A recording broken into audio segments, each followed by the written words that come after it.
বিনিয়োগকারী বন্ধুরা, আসসালামু আলাইকুম। আশা করি আপনারা ভালো আছেন। আমি এখন আপনাদের সাথে অনেক দিন পর ব্যাংক সেক্টরের একটা সেক্টর অ্যানালাইসিস দেওয়ার চেষ্টা করব। আশা করি আপনাদের কাজে লাগবে। ব্যাংক সেক্টর নিয়ে আমি নেগেটিভ ছিলাম। আমি বলছি ব্যাংক সেক্টর উঠতে পারবে না, ব্যাংক সেক্টরে ঝামেলা আছে। ব্যাংক সেক্টর আসলে মুভ করছে একটা মানে যে জায়গা থেকে মুভ করা যায় না ওই ধরনের একটা প্লেস থেকে অবস্থান থেকে ব্যাংক সেক্টর মুভ করছে। সেটা এক ধরনের ডিস্ট্রিবিউটিভ মুভমেন্ট ছিল, একটা ব্যবসা করছে, সুযোগ নিছে, বাজারকে সাপোর্ট দিছে, অনেক কিছু মিলিয়ে ব্যাংক সেক্টরের এই মুভমেন্টটা ছিল। আমি নিশ্চিতভাবে শিওর ছিলাম ব্যাংক সেক্টর মুভ করতে পারবে না, খুব বেশি ভালো করতে পারবে না বা টার্গেটে যাবে না, এরকম একটা ব্যাপার ছিল। শেয়ারগুলো এই ব্র্যাক ছাড়া আর অন্য খুব একটা ব্যাংক খুব বেশি ভালো করতে পারে নাই। এই জন্য আপনারা দেখবেন যে আমি ব্যাংকের বেশি অ্যানালিসিস দিই নাই। এর মধ্যে কিছু কিছু শেয়ার গেইন করছে, আবার অনেকেই ধরা পড়ছে, কারণ ওরা তো জানে না যে ব্যাংক এই রেজিস্ট্যান্স ক্রস করতে পারবে না। আমি বারবার আপনাদেরকে দেখাইছি, আপনাদের মনে থাকার কথা, ব্যাংক এটা ক্রস করতে পারবে না, এটা ক্রস করতে পারবে না। এরপরে যখন ব্যাংক কারেকশানে আসলো তখন আবার একটু উঠতে নিছে, আমি বলছি যে এইটাও ক্রস করতে পারবে না, এরকমও বলছিলাম খুব সম্ভবত এটা। তো আসলে আমি ব্যাংকের ব্যাপারটা পুরোপুরি ক্লিয়ার ছিলাম, আলহামদুলিল্লাহ। এভাবে মিলবে, অ্যানালিসিস মিলে, আশা করি মিলবে যে ব্যাংক আসলে এটা একটা ফেক মুভমেন্ট বা ডিস্ট্রিবিউটিভ মুভমেন্ট, এটা দিয়ে টার্গেট ওরিয়েন্টেড মুভমেন্ট না এটা। হ্যাঁ, টার্গেট ওরিয়েন্টেড বলতে এতটুকু পর্যন্ত টার্গেট, তো এতটুকু তো আমার আগেরই টার্গেট মিট করছে, আমার তো দরকার এটা পার হওয়া। এটা পার হওয়ার মতো টার্গেট হলে, মুভমেন্ট হলে আমি অবশ্যই ব্যাংকের শেয়ারে অ্যানালিসিস দেওয়া শুরু করতাম। তো এই অ্যানালিসিসগুলো এগুলো অনেক একটু ডিপের, এগুলো একটু জটিল, এগুলো একটু কঠিন, এগুলা আপনারা হয়তো ইউটিউবে পাবেন না ইনশাল্লাহ, আশা করি। যে ব্যাংক এখানে এটা ক্রস করতে পারবে না এটা বলার মতো অ্যানালিসিস পাবেন না। আমি চেষ্টা করি আপনাদেরকে আমার যতটুকু দক্ষতা আছে বা আমার যতটুকু দখল আছে ওইটা দিয়ে সাপোর্ট দিতে, সেই হিসাবে বলা। আমি আপনাদেরকে একটা ট্রেডিং রিলেটেড একটা বিষয় শেয়ার করি। আপনারা অনেকেই দেখা যায় কি 2 টাকা পাইছেন, 3 টাকা পাইছেন, 5 টাকা পাইছেন, অনেক খুশি। 5 টাকা পাইলে বিশাল ব্যাপার, অনেক গেইন করে ফেলছেন, এবং আপনারা সেটা নিয়ে ওই 5 টাকা প্রফিট সহ আরেকটা কিনেন, আরেকটা 5 টাকা, 4 টাকা, 3 টাকা পাওয়ার জন্য। তা আমার অ্যানালিসিস তো এরকম অ্যানালিসিস না। আমার অ্যানালিসিস হলো আপনি এমন একটা শেয়ারে এন্ট্রি দিবেন যেটার অ্যানালিসিস ভালো, যেটা টার্গেট ওরিয়েন্টেড হবে বা হতে পারে।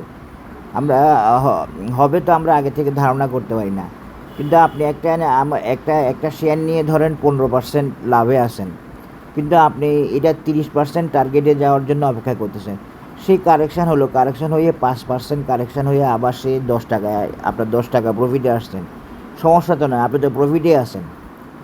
এরপরে সে আবার বাড়া শুরু করলে, এভাবে বাড়তে বাড়তে যখন আপনি 30% এর মতো প্রফিট হবেন, আপনার 1 বছরের প্রফিটেবিলিটি কমপ্লিট। বা 30% প্রফিট করা 1 বছরে এই বাজারে 5% লোক আছে হয়তো বা। তো এইসব 5 টাকা বাড়লো, 3 টাকা বাড়লো, টাস করে সেল দিয়ে আরেকটা নিলেন, আরেকটা সেল দিয়ে কট খাই গেলেন 7 টাকা, 5 টাকা।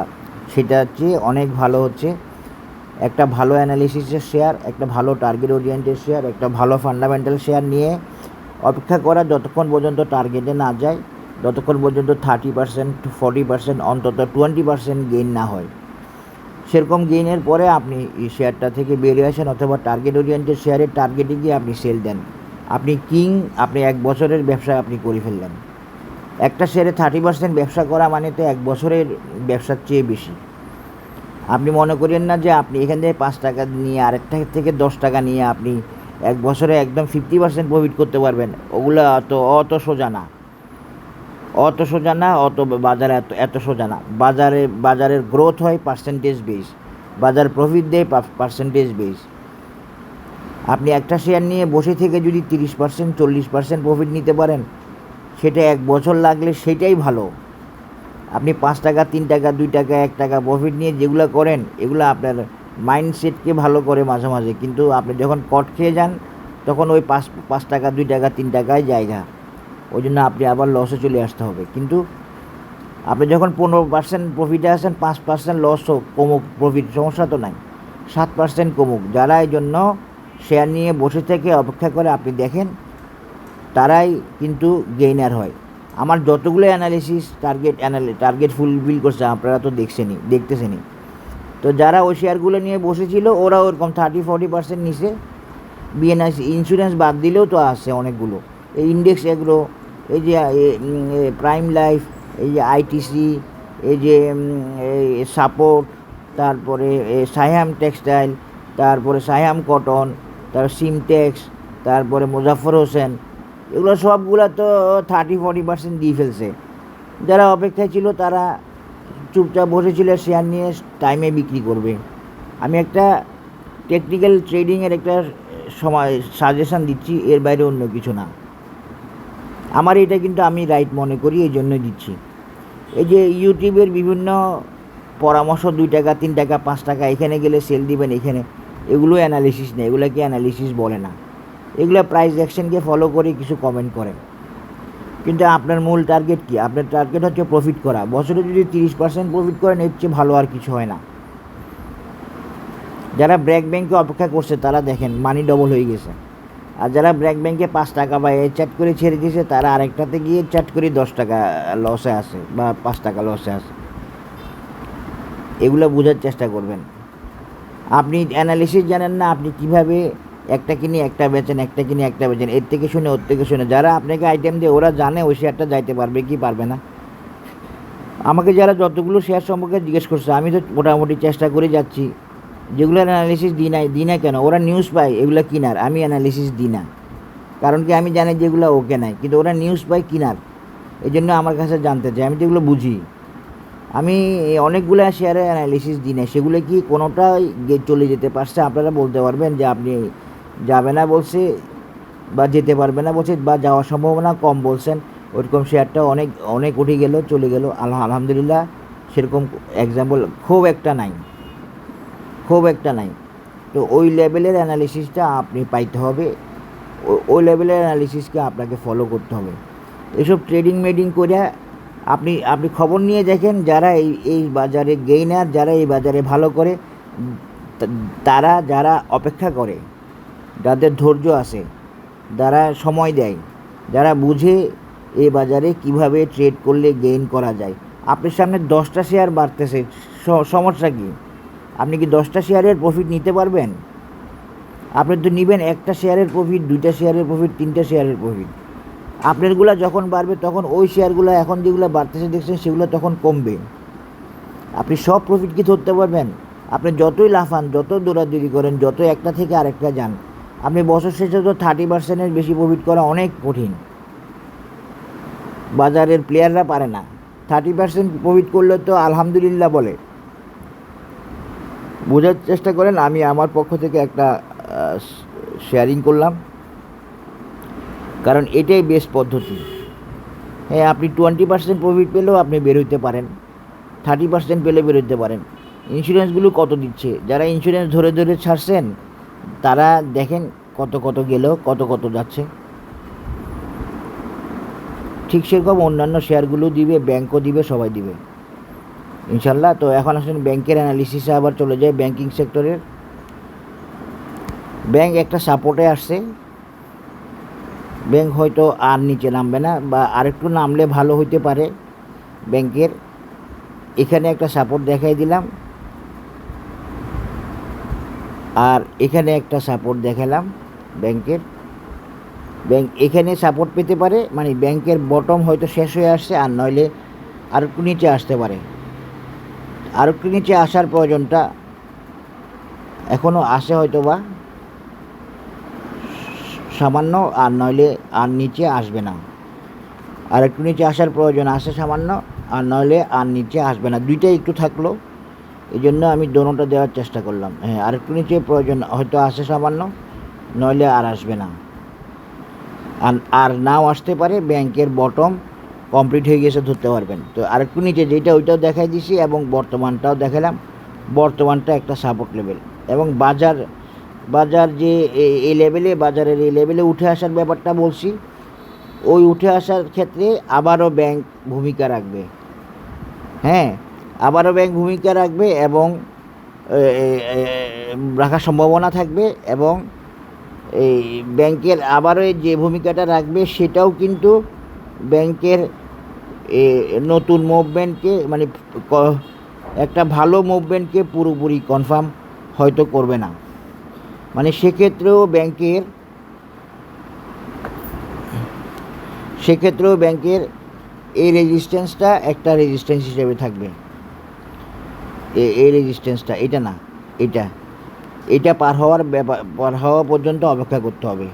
মানে এটা পার নাও হতে পারে সেক্ষেত্রেও, কারণ ব্যাংকের টেকনিক্যাল পজিশন আমাকে এটাই বলতেছে। আপনারা হয়তো বিশ্বাস করবেন না, আমি ব্যাংক এইটুকু লেভেলে আসার ব্যাপারে অনেকটুকু সার্টেন ছিলাম। আলহামদুলিল্লাহ ওইটা ওকে হয়েছে। আসছে যে এই জন্য আলহামদুলিল্লাহ না, কিন্তু ওইটা ওকে হয়েছে এই জন্য। এটা টেকনিক্যাল ব্যাখ্যা ছিল, এই জন্য টেকনিক্যাল কারণেই আশাবাদী ছিলাম যে মানে নিচে নামবে আরও। এই হলো ব্যাংকের আপডেট এবং ব্যাংক এখন সম্পূর্ণ ডাউনে আছে। ব্যাংকের মাধ্যমেই হয়তো বাজার মার্কেট তার যে রেজিস্ট্যান্সটা আমি দেখাইছি উপরের, ওই রেজিস্ট্যান্সটা ব্যাংকের মাধ্যমে হয়তো ক্রস করবে। ব্যাংকের দুইটা রেজিস্ট্যান্স আছে, আর একটা হচ্ছে ব্যাংক এতটুকু আসতে পারে, এটা এসে আবার কারেকশান হতে পারে। তো এই দুইটা রেজিস্ট্যান্স দেখা রাখলাম। এরপরে ব্যাংক যদি উঠে আসে ব্যাংক কী করবে সেটা একটু দেখাবো, তারপরে অ্যানালিসিসটা শেষ করব।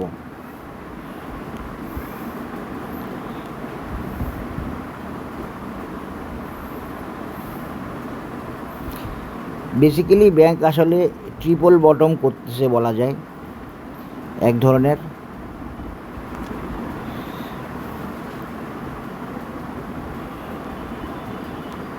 ট্রিপল বটম করতেছে এভাবে বলা যায়। এটা একটা ট্রিপল বটম। এই ট্রিপল বটমের পরে ব্যাংক আসলে এই লেভেল পর্যন্ত চলে আসতে পারে।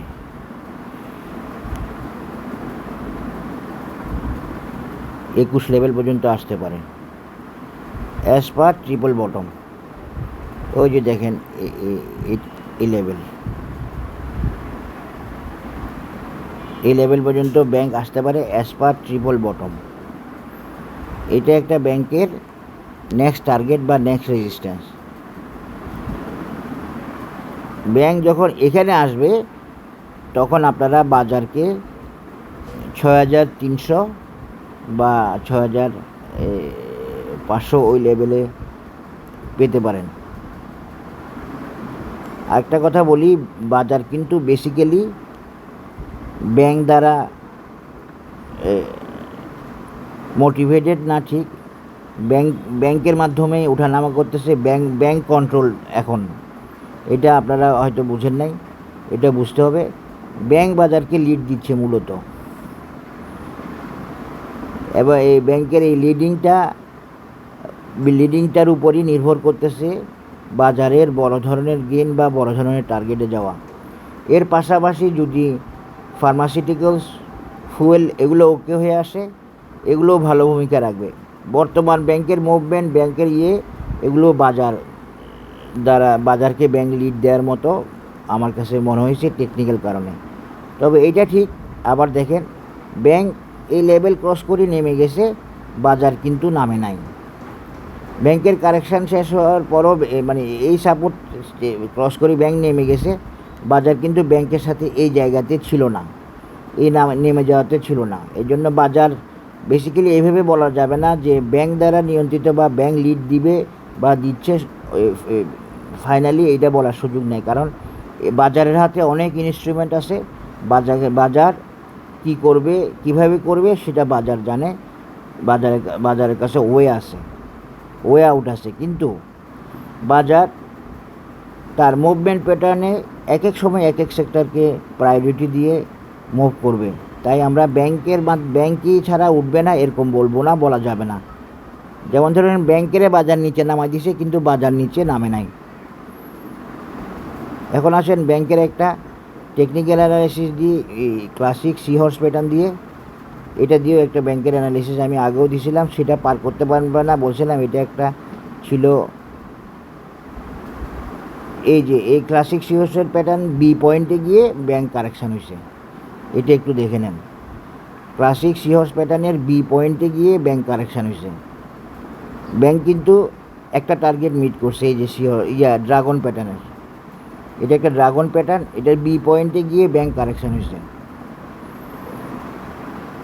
আর যায় না, এটা যেতে পারবে না বলছিলাম, যাওয়া কঠিন আছে বলছিলাম। এরপরে ব্যাংকের ক্লাসিক সিয়ার্স প্যাটার্ন দিয়ে ব্যাংকের টার্গেট হলো এই 19 টাকা লেভেলটা বা 20 টাকা লেভেলটা।